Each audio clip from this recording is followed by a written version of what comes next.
എന്റെ പിള്ളേരെ തൊടുന്നോടാ എന്നും ചോദിച്ചു മാസിലൊരു നൃത്തം. ഉഫ്, അല്ല, പിള്ളേരെ തൊടുന്നത് ചോദ്യം ചെയ്യണമെങ്കിൽ മിനിമം ആ പിള്ളേർക്കിടയിൽ പോയി ഒന്ന് നിൽക്കെങ്കിലും വേണ്ടേ? അവർ പാർലമെന്റിലേക്ക് നടന്നപ്പോൾ ഒപ്പം നടന്നില്ല. കണ്ണീർ വാതകത്തിൽ ശ്വാസം മുട്ടിയപ്പോൾ ആ പരിസരത്ത് പോലും ഉണ്ടായില്ല. ചോരയൊലിച്ച കുട്ടികൾക്ക് അല്പം വെള്ളം കൊടുക്കാൻ പോലും. അപ്പൊ പിന്നെ ഈ പിള്ളേരെ തൊടുന്നോടെ എന്ന ഡയലോഗ് അതാരോടാണ്? ക്യാമറയോടാണോ?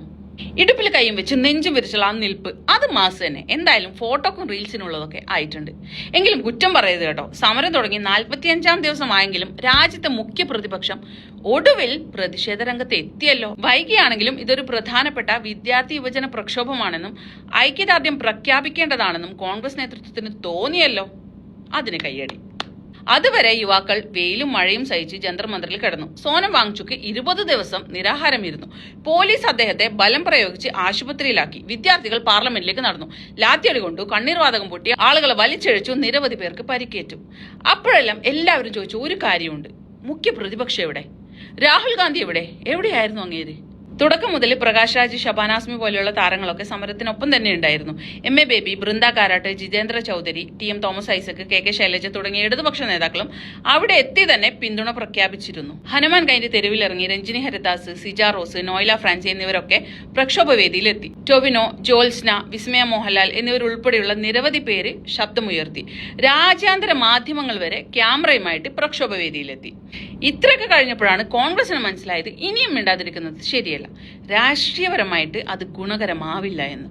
എങ്കിലും CJPയുടെ യഥാർത്ഥ സമരവേദിയായ ജന്തർ മന്ദറിലേക്ക് പോകേണ്ടതെന്ന് തീരുമാനിച്ചു. വിദ്യാർത്ഥികളുടെ ഒപ്പം നിൽക്കാതെ പ്രധാനമന്ത്രിയുടെ വസതിക്ക് മുന്നിൽ സ്വന്തമായി മറ്റൊരു പ്രതിഷേധം. സ്വന്തം വേദി, സ്വന്തം നേതാക്കൾ, സ്വന്തം ക്യാമറ, സ്വന്തമായിട്ട് ഒരു അറസ്റ്റ്. ഐക്യദാർഢ്യത്തിനും ഒരു ബ്രാൻഡിംഗ് ഒക്കെ വേണമല്ലോ. ഇപ്പോഴും കോൺഗ്രസ് നേതാക്കളുടെ പല പ്രതികരണങ്ങളും CJP എന്നോ അഭിജിത് ദീപ്കെ എന്നോ ഒന്നുമില്ല. ജന്തർ മന്ദറിൽ ഇത്രയും ദിവസം സമരം നടത്തിയതൊന്നും അറിഞ്ഞിട്ട് കൂടിയില്ലെന്ന മട്ടിലാണ് അവരുടെ പല പ്രതികരണങ്ങളും.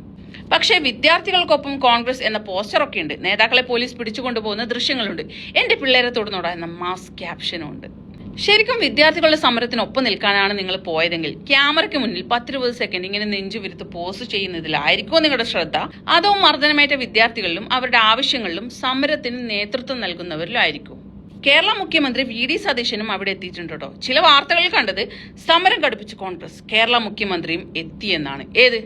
കഴിഞ്ഞ 44 ദിവസമായിട്ട് നടന്ന സമരത്തെ 45-ാമത്തെ ദിവസം അവിടെ എത്തി അങ്ങ് കടുപ്പിച്ചു എന്ന് സുഭാഷ്. എങ്കിലും വൈകി എത്തിയ ഐക്യദാർഢ്യത്തെയും നമ്മൾ സ്വാഗതം ചെയ്തേ പറ്റൂ. നേതാക്കളെ കൊണ്ടുപോയി ആവശ്യത്തിന് കവറേജും കിട്ടി, മതി, അത് മതി, അത്രമാത്രമേ അവർക്ക് വേണ്ടൂ. പക്ഷേ നിങ്ങൾ ഓർക്കേണ്ട ഒരു കാര്യമുണ്ട്, യഥാർത്ഥ സമരക്കാർ ഇപ്പോഴും ജന്തർ മന്ദറിൽ ഉണ്ട് കേട്ടോ. സമരം ഇപ്പോഴും തുടരുന്നുണ്ട്.